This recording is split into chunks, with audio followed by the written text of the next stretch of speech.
up guys, it's Wubny here, and in today's video I'm going to be showing you a power cord that is worth over $100.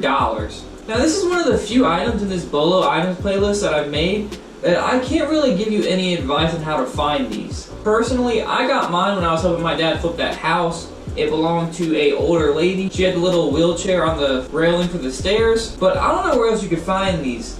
I guess you could try to look at thrift stores. Maybe you could get lucky. So typically when thrift stores price power cords, it's just a set price. Whether it's a laptop charger, they might increase the price for those, maybe like $1.25, $1, at least where I live.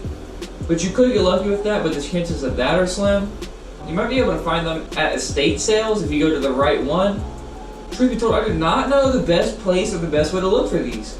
All I know is when I flipped the house and my dad needed me to help him sell stuff and get it out of there, this little power cord sold for over $100. They are sort of easy to test. When it comes to me testing my power cords, I don't ever actually need the item to test. I have never had one power cord not work.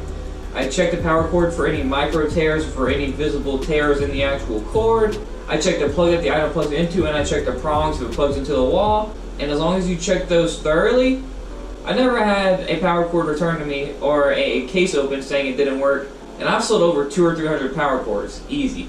Lastly, it's a power cord. Ship it first class. Nothing is better than first class mail. At least 95% of the items I ship first class. You guys know I mostly do video games or like controllers and stuff. Most of the items I ship are less than 12 ounces. Anyways guys, thanks for watching.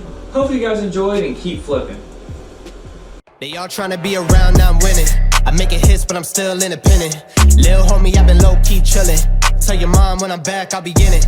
I got a baddie in the West End, brought a best friend, got a bag on my left wrist. Fucking next bitch, had to go. Pull up in a new wig, got him clueless on my new shit. I'ma have to move on the low.